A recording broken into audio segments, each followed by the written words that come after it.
At the height of the Roman Empire, when Rome was the most sophisticated civilization on earth, large clay pots were placed on street corners throughout the city, not for water, not for wine, not for grain, for urine. Passers-by were expected to stop and use them, publicly, without embarrassment, without hesitation, as naturally as you might drop something in a recycling bin today. And when the pots were full, collectors came. Paid workers, employed specifically for this purpose, carried the collected urine through the streets of Rome to workshops, laundries, and factories across the city. The Roman Emperor Vespasian taxed it. When his son Titus complained that taxing urine was undignified, Vespasian held up a gold coin, paid from urine tax revenue, and asked, "Does it smell? Pecunia non olet. Money doesn't stink." The phrase entered Latin as a proverb. It is still used today. But the real question is not why the Romans taxed urine. The real question is why they needed it in the first place. What were they doing with it that made it valuable enough to collect, transport, and tax like a commodity? The answer is stranger than you expect, more scientifically sophisticated than you'd imagine, and it touches something that connects Roman street corners to your bathroom cabinet right now. The obvious assumption is that this was primitive desperation, that people without modern chemistry made do with whatever was available, that urine was a last resort, something used when nothing better existed, a stopgap from a less sophisticated era. That assumption is completely wrong. The Romans didn't use urine because they had nothing else. They used it because it worked. Specifically, precisely, reliably worked, for applications where modern chemistry has since developed synthetic alternatives,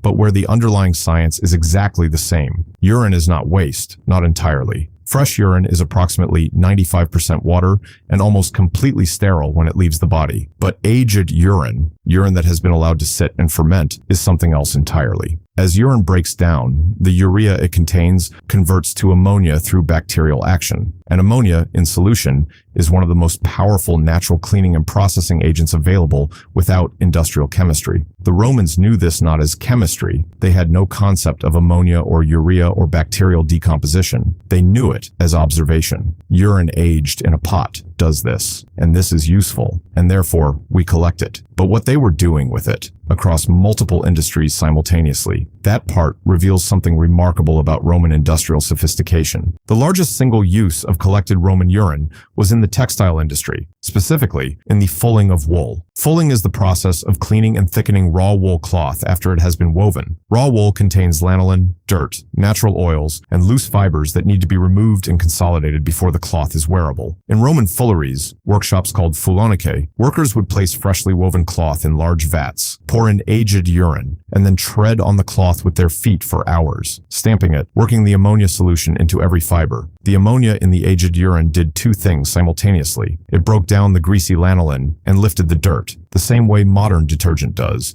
using alkaline chemistry to cut through oils, and it slightly swelled the wool fibers, causing them to interlock and felt together, thickening and strengthening the cloth. It was a complete textile processing solution, cleaning agent and fabric conditioner in one, available for free on every street corner in Rome. Archaeologists excavating Pompeii found fulleries directly adjacent to residential buildings, some of them converted from private homes. The street corner urine pots were positioned specifically near these workshops for collection efficiency. This was not informal or improvised. It was an organized industrial supply chain. But textiles were only the beginning. Roman tanners used aged urine to soften hides, the ammonia breaking down the proteins in raw leather in a process chemically similar to modern tannery treatments. Roman bakers in some regions used fermented urine as a leavening agent, the ammonia gas, produced during heating, causing dough to rise in the same way that baking soda does today. Roman physicians applied it to skin conditions, insect bites, and wounds, the ammonia having genuine antimicrobial properties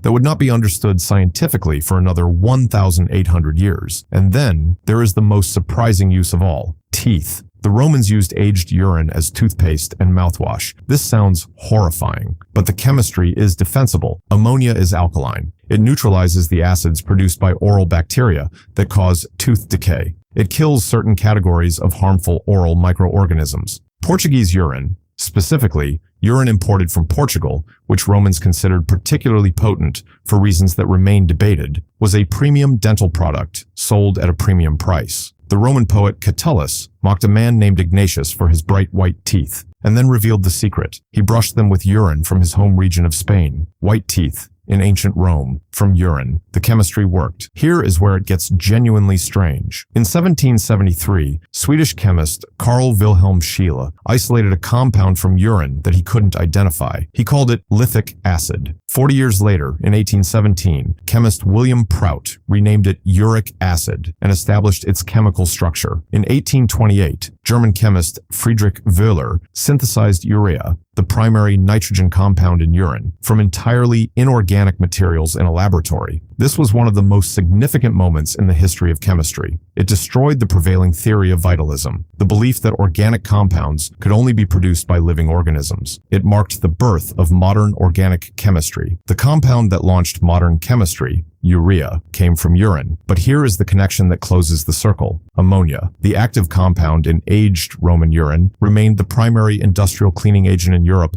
well into the 19th century. When industrial chemistry finally developed synthetic alternatives, it did not replace ammonia. It synthesized it. The Haber-Bosch process, developed in the early 20th century, produces synthetic ammonia at industrial scale. And that synthetic ammonia is now the basis for most modern fertilizers, cleaning products, and textile processing agents worldwide. The Romans were using ammonia. They just got it from urine instead of from a chemical plant. The chemistry was not primitive. The source material was primitive. The underlying science was identical. And the global fertilizer industry that feeds approximately half the world's population today is, in a direct chemical lineage, descended from the practice of Roman street corner urine collection. But there is one more layer to this story, and it is the one that makes the Roman relationship with urine genuinely interesting, rather than merely strange. The Romans did not find this disgusting. This is the part that is hardest to understand from a modern perspective. The collection of urine, the fulling of cloth in urine, the brushing of teeth with urine, none of this was considered shameful or degrading in Roman culture. It was simply practical. The pots on the street corners were not hidden. The fulonicae were not tucked away in disreputable neighborhoods. They were woven into the urban fabric of Roman life, as naturally as bakeries and bathhouses. The Romans were not less intelligent than us. They were not less sensitive. They did not have weaker stomachs. They had different disgust maps, and their different disgust map allowed them to see clearly something that we cannot easily see, that the substance we excrete and immediately flush away without a second thought is chemically useful, that it contains compounds that clean, process, preserve, and nourish. The disgust we feel about urine today is not a recognition of its danger. It is a cultural instruction. An instruction that was, in many ways, installed by the same hygienic revolution of the late 19th and early 20th century that convinced us our bodies were dirty by default, that bodily substances were contamination, that the correct relationship with the products of your own body was one of immediate, efficient disposal. The Romans hadn't received that instruction yet. So here is what the Roman urine economy actually was. It was an organized, taxed, industrially sophisticated supply chain